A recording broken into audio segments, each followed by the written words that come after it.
어느 작은 마을에는 오래된 전설이 있었습니다. 바로 검은 고양이의 저주였습니다. 그 마을에는 유난히 많은 검은 고양이가 살고 있었고 사람들은 종종 이상한 일들이 벌어지면 그것을 고양이의 저주로 여기곤 했습니다. 이야기는 한 젊은 대학생 지훈으로부터 시작됩니다. 지훈은 도심에서 대학 생활을 하다 여름 방학을 맞아 고향인 그 작은 마을로 돌아왔습니다. 지훈의 집은 마을 외곽에 위치한 오래된 저택이었고 그곳에서 그는 어린 시절을 보냈습니다. 저녁이 되자 지훈은 부모님과 함께 저녁 식사를 했고 이후 혼자 집 주변을 산책하기로 했습니다. 마을에 오랜만에 돌아온 지훈은 마을의 변화된 모습을 구경하고 싶었던 것입니다. 그러나 그가 산책하던 중 낡고 버려진 공장을 지나쳤을 때 이상한 기분이 들기 시작했습니다. 공장 부근에는 유난히 검은 고양이들이 많이 있었고 그들은 모두 지훈을 뚫어져라 쳐다보고 있었습니다. 지훈은 왠지 모르게 소름이 돋아 발걸음을 재촉했습니다. 그때 어디선가 낮고 으스스한 목소리가 들려왔습니다. 도망갈 수 없을 거야. 깜짝 놀란 지훈은 주위를 둘러보았지만 사람은 없고 검은 고양이들만 그를 둘러싸고 있었습니다. 차가운 땀이 등줄기를 타고 흘렀지만 그는 그저 잘본뜨렸겠지 하고 집으로 돌아갔습니다. 다음 날 지훈은 친구들과 함께 마을의 전통 축제에 참석했습니다. 축제는 화려하고 즐거웠고 그는 전날의 기분 나쁜 기억은 잊기로 했습니다. 하지만 그날 밤에도 이상한 일이 발생했습니다. 자정 무렵 창문 너머로 검은 그림자가 스멀스멀 움직이는 것이 보였습니다. 지훈은 겁에 질려 창문을 열어보았지만 아무것도 보이지 않았습니다. 그러나 그때마다 이상한 속삭임이 들려왔습니다. 너는 나를 봤어. 그날 이후로 지훈은 밤마다 악몽에 시달리기 시작했습니다. 꿈속에서는 항상 검은 고양이들이 자신을 따라오고 있었고 그들은 너는 나를 봤어라고 속삭였습니다. 잠에서 깨어나면 땀에 흠뻑 젖어 있었고 가슴은 두근거렸습니다. 지훈은 무언가 잘못되었다는 것을 직감했습니다. 지훈은 마침내 마을의 어른들에게 그 전설에 대해 묻기로 결심했습니다. 여러 명의 어르신을 찾아가 이야기를 나눈 끝에 지훈은 그 전설이 단순한 이야기가 아니라는 것을 알게 되었습니다. 과거 그 마을에서는 검은 고양이를 학대하고 쫓는 일이 종종 벌어졌고 그중 가장 잔인하게 대우받았던 고양이의 원혼이 이 마을에 저주를 내렸다는 것이 전설의 내용이었습니다. 지훈은 뭔가 해결책을 찾고 싶었습니다. 인터넷을 뒤져보며 여러 자료를 조사한 끝에 검은 고양이의 영혼을 달래는 의식이라는 방법을 알게 되었습니다. 이 의식은 고양이에게 간절한 용서를 빌고 그들의 저주를 풀기 위해 희생과 진심 어린 사과가 필요하다는 내용이었습니다. 그날 밤 지훈은 다시 그 버려진 공장으로 향했습니다. 이번에는 고양이들에게 사과하는 마음가짐으로 향했습니다.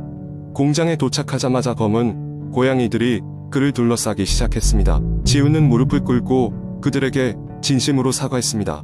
정말 미안해. 우리가 해왔던 일들 그리고 내가 느꼈던 두려움에 대해서 사과할게. 부디 용서해줘. 그때 바람이 불면서 고양이들이 하나둘씩 모습을 감추었습니다. 마지막 남은 한 마리의 고양이가 지훈을 바라보았습니다. 그리고 그 고양이가 사라지자 지훈은 마음의 짐이 풀리는 것을 느꼈습니다. 다음날 아침 지훈은 마치 모든 것이 꿈처럼 느껴졌습니다. 하지만 신기하게도 더 이상 악몽도 이상한 속삭임도 들리지 않았습니다. 지훈은 마을의 저주가 끝났다는 것을 알 수 있었습니다. 그 후 지훈은 고향을 떠나면서도 종종 마을을 찾아가 검은 고양이들에게 소소한 선물을 놓고 갔고 그때마다 고양이들은 평화롭게 그의 곁을 지켜주었습니다. 그리고 마을 사람들 사이에서는 다시금 평화로운 나날이 이어졌습니다. 하지만 사람들은 언제나 검은 고양이에 대한 존경과 두려움을 간직하며 그들의 전설을 다음 세대에게도 전해주었습니다. 그렇게 이야기는 또 다른 누군가에게 전해지며 길게 이어졌습니다. 두 번째 이야기, 인터넷에서 흔히 볼 수 있는 한국의 공포썰은 보통 실화인지 허구인지 경계를 알 수 없는 이야기를 바탕으로 시작됩니다. 이러한 이야기는 대체로 사람들의 호기심을 자극하고 상상력을 불러일으키는 요소들이 많습니다. 그래서 이번에는 한번 길게 공포썰을 작성해 보겠습니다. 몇 년 전 나는 중부지방에 위치한 한적한 마을로 여행을 갔다. 그곳은 자연이 아름답고 공기가 맑아서 도심의 스트레스를 풀기에 딱 좋은 곳이었다. 나는 그곳에서 며칠간 머물기로 하고 작은 민박집을 예약했다. 주인은 굉장히 친절한 할머니였고 그녀는 내가 그곳에 머무는 동안 필요한 것이 있으면 언제든지 말하라고 했다. 첫째 날은 모든 것이 완벽했다. 산책을 하며 자연을 만끽하고 지역 식당에서 전통 음식을 즐겼다. 그러나 둘째 날 밤 나는 이상한 소리를 듣고 잠에서 깼다. 처음에는 바람 소리라고 생각했지만 이내 그것이 인간이 낼 만한 소리라는 걸 깨달았다. 소리는 하얀 벽지를 긁는 듯한 끼익끼익 소리였고 그 소리는 매우 가까운 곳에서 들려왔다. 처음에는 잠결에 잘못 들었겠거니 하고 다시 눈을 감았다. 하지만 그것이 몇 분 간격으로 계속 반복되자 나는 긴장하기 시작했다. 창문 밖을 내다보았지만 바람에 나뭇잎이 흔들릴 뿐 아무것도 보이지 않았다. 결국 피곤함에 지쳐 잠이 들었고 다음 날 아침에는 그 소리가 사라져 있었다. 셋째 날의 밤이 다가오자 불안감이 엄습해왔다. 이날 밤에도 그 소리는 어김없이 들려왔다.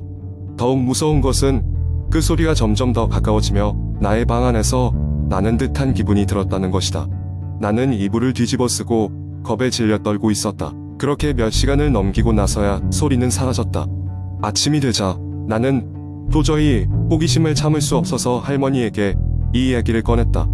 할머니는 순간 굳은 얼굴로 나를 쳐다보더니 깊은 한숨을 쉬며 말문을 열었다. 저 소리는 오래된 마을 전설과 관련이 있단다. 이 집에서 아주 오래전에 한 슬픈 사건이 있었다고 해. 이야기에 따르면 이 집에 살던 젊은 여자가 자신을 사랑하지 않는 사람과 강제로 결혼해야 했고 그 고통을 이겨내지 못해 밤마다 벽지를 긁는 습관을 가졌다고 하더구나. 그녀는 결국 그 고통을 이기지 못하고 스스로 목숨을 끊었다고 해. 할머니는 이야기를 마치고 이야기가 사실인지 아닌지는 아무도 모른다며 허탈한 웃음을 지었다. 그러나 그날 밤 나는 도저히 잠을 이룰 수가 없었다. 마치 이야기에 나오는 그 젊은 여자가 나에게 무언가 말하려는 것만 같았다. 결국 나는 그날 밤 방 안에서 불을 밝힌 채 아침을 맞았다. 이상하게도 그날 밤에는 그 소리가 전혀 들리지 않았다. 마치 그 젊은 여자가 자신의 이야기를 들어줘서 고마워하는 것만 같았다. 마지막 날 짐을 싸고 마을을 떠나려는 순간 할머니가 조용히 다가와 작은 종이 편지 하나를 건네주셨다. 그 속에는 이렇게 적혀 있었다. 거짓말처럼 들릴지 모르겠지만 당신 덕분에 나의 이야기가 세상에 전해졌습니다. 감사합니다. 나는 이 편지를 받은 후로 그 마을을 다시 찾지 않았다. 하지만 한 번씩 그때의 일이 떠오를 때면 여전히 등골이 오싹해지곤 한다. 그 소녀는 과연 지금은 편히 잠들고 있는 걸까?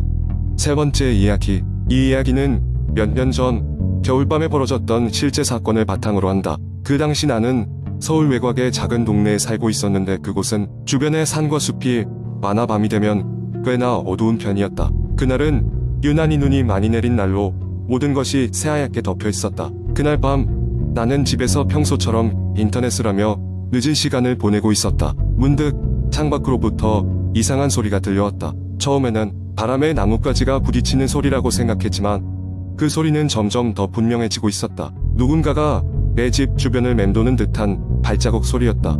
설마는 마음에 나는 거실 불을 껐다. 불이 꺼진 상태에서 어둠 속을 조심스럽게 살펴보았고 내 눈은 서서히 바깥을 식별할 수 있게 되었다. 그리고 그 순간 나는 얼어붙을 수밖에 없었다. 집 마당 한쪽에서 눈 덮인 정원의 검은 그림자가 서서히 움직이고 있었다.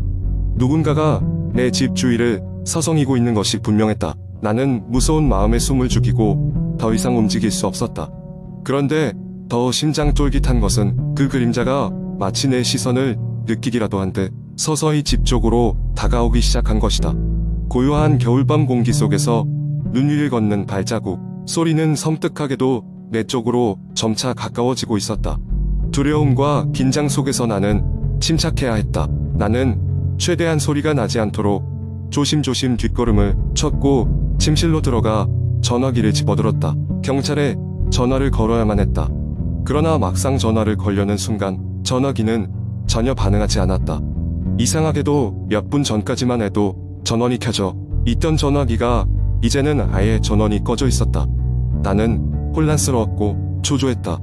외부와의 연락이 끊긴 상태에서 나는 더 이상 무엇을 해야 할지 생각할 수 없었다. 그때 갑자기 창밖에서 작은 촛불 하나가 켜진 것처럼 눈이 부신 빛이 스쳐 지나갔다. 나는 그 빛을 따라서 창문에 몰래 다가갔다. 그리고 나는 그곳에서의 광경을 보고 말도 절로 나올 수 없었다. 그 그림자는 이제 단순한 사람이 아니었다. 그것은 마치 사람의 모습을 한 무언가로 그저 검은 형체에 불과했다. 그리고 그 형체의 얼굴이 보이는 동시에 마치 자석에 이끌리듯이 창문으로 쾅 부딪히는 소리가 울렸다. 나는 소스라치게 놀라 주저앉았다. 다행히도 그 순간 뭔가가 형체를 멈추게 한 것처럼 그것은 갑자기 사라졌다. 모든 게 환각이었을까 생각이 들 정도로 순간적이었다. 나는 마침내 용기를 내어 창문을 열고 바깥을 바라보았다. 하지만 바닥에는 단 하나의 발자국도 남아있지 않았다. 온통 하얀 눈 외에는 아무것도 보이지 않았다. 그 다음날 아침, 어머니는 내가 너무 피곤해서 잠든 줄 알았다고 하셨다. 그 이야기 이후로 나는 누군가 집 주변을 다시 서성이는 일이 없는지 항상 주의하게 되었다. 아직까지 그날의 경험이 실제로 무슨 일이었는지는 알 수 없었지만 그날 이후로 그 사건은 나에게 무서울 만큼 또렷이 기억 속에 남아있다. 때때로 나는 그 형체가 혹시 내게 뭔가를 경고하려고 했던 것은 아닐까 하는 생각을 하곤 한다.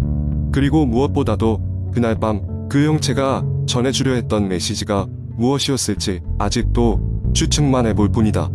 그저 그렇게 생각할 수밖에 없었다. 영원히 풀리지 않을 수수께끼 같은 그날 밤 이야기는 이렇게 끝난다.